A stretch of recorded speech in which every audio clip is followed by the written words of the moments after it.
भगवान की, श्रीमद् भागवत महापुराण की, बोले आनंद कंद भगवान की। तीन पुत्रों को पाकर के मैया हंसिया बहुत प्रसन्न हो गई। उन्हीं के द्वारा आगे वंश बढ़ा, जो सृष्टि में परिचित सहयोगी बनी देवी हंसिया। हे राजन, जो स्वयंभू मनु की जो तीसरी पुत्री थी, जिसका नाम परसोती था, परसोती का विवाह दक्ष प्रजापति के साथ में संपन्न होता है परीक्षित। इनके द्वारा जब संतति आगे बढ़ी तो इनके 60 पुत्रियां हुई परीक्षित। 27 उनके चंद्रमा को ब्याही गई, 13 जो है धर्म को ब्याही गई है, जिसमें धर्ममूर्ति नामक कन्या के गर्भ से साक्षात नर नारायण का प्रादुर्भाव हुआ, और जो आज भी बद्रिक आश्रम में तपस्या में ली है। बोले नर नारायण भगवान की जय हो। परीक्षित, इसमें जो स्वधा नाम की कन्या थी वह पितरों को ब्याही गई। स्वाहा नाम की जो कन्या थी परीक्षित, वो जो है अग्नि देवता को ब्याही गई, और जिसका नाम सती नामक जो कन्या थी वो भूत भावन भोले बाबा को ब्याही जाती है परीक्षित। परीक्षित, समस्त कन्याओं से आगे वंश बढ़ा। बहुत सहयोग ने सृष्टि में बड़ा सहयोग किया समस्त कन्याओं ने, लेकिन हे परीक्षित, सती नामक जो कन्या थी उनके द्वारा कोई वंश आगे नहीं बढ़ा। परीक्षित ने प्रश्न कर दिया, भगवान जब समस्त कन्याओं से वंश बढ़ा तो ये कन्या से वंश क्यों नहीं बढ़ा? क्या हुआ महाराज, इसमें क्या घटना हो गई? कहा परीक्षित, होता क्या है कि हे परीक्षित, अगर तुम सुनने की अभिलाषित हो तो तुमको हम सुनाते हैं परीक्षित। इसमें होता क्या है कि एक दिन विधाता ब्रह्मा अपने बेटा दक्ष को प्रजापति के पद पर नियुक्त करने का एक सभा बुलाई, और सभी देवताओं ने उस सभासद के सामने सबने अनुमति पत्र दे दिया, और ब्रह्मा ने कहा कि हम प्रजापति दक्ष को प्रजापति के पद पर नियुक्त करना चाह रहे हैं। तो समस्त देवताओं ने शीघ्रता दे दी कि ठीक है महाराज, कोई बात नहीं, बना दिया जाए। तो सबने एक डेट निश्चित किया, और डेट निश्चित करके और एक समय निर्धारित किया। कहा कि उस दिन सभापति जी आएंगे और पूरी सभा को संबोधित करेंगे। आज के बाद दक्ष को हम लोग प्रजापति के पद पर नियुक्त करते हैं। जब वो समय धीरे धीरे बीत गया, और एक दिन जब वो समय आया तो एक बहुत बड़ी मीटिंग तौर पे एक बहुत बड़ा जगह चुना गया, और उसमें सभी देवता अपने अपने पद पर आसीन होकर के बैठ गए, और सभापति का इंतजार होने लगा। सभापति जी आएंगे, आकर के सभा में संबोधित करेंगे, और हम लोग उनको जो है सुन लेंगे कि सभापति महोदय क्या कह रहे हैं। ब्रह्मा विष्णु महेश त्रिदेव भी आकर के वहां बैठ गए सिंहासन पर, और समस्त देवताओं की पंगत लगी है महाराज।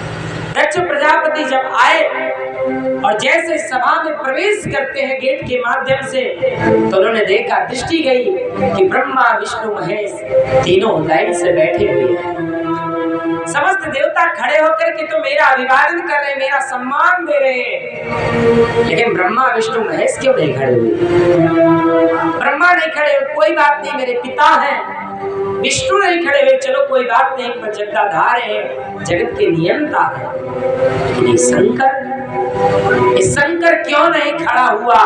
कारण क्या है? लगता है मेरा दामाद है, मुझे देख करके जल रहा है। मेरे इतना बड़ा मुझे पद मिल रहा है, इसको लेकर के इसके दिल में प्रसन्नता नहीं है, मुझे समाज में झुकाना चाह रहा है, मेरा जो है अपमान करना चाह रहा है। जितने लोग खड़े हुए उन पर दृष्टि दक्ष की नहीं गई।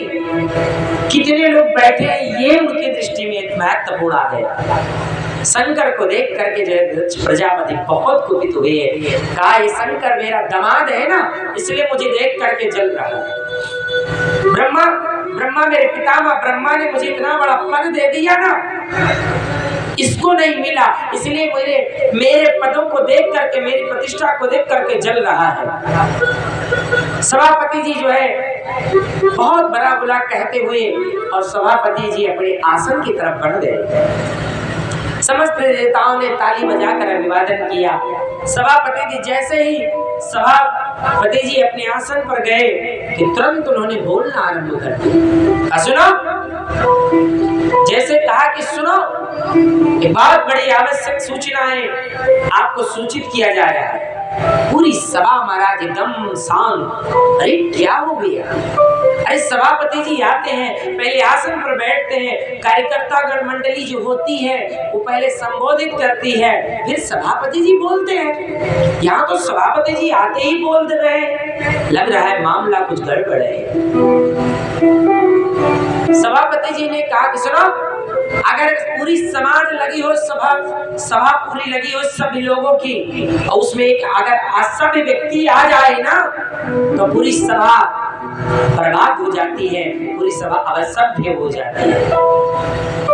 अगर सब सम्मानित व्यक्ति बैठे हो, एक उसमें कोई एक बेकार इंसान आ जाए, असभ्य व्यक्ति पहुंच कर बैठ जाए तो पूरी सभा जो है वहां मर्यादाहीन हो जाती है। एक मछली अगर तालाब में जल मर जाती है तो पूरी तालाब बदबू करने लगती है और पूरी मछलियों को बदनाम कर देती है। बहुत सारे बातों को जो है कहा, सभी सभाओं ने कहा कि आखिर हुआ क्या है? अभी सभापति जी आए हैं, किसी ने कुछ कहा भी नहीं है, आखिर बात क्या है जो ये इस तरह उटपटांग बातें कर रहे हैं, क्या हो गया है? आपस में सब लोग बात करने लगे।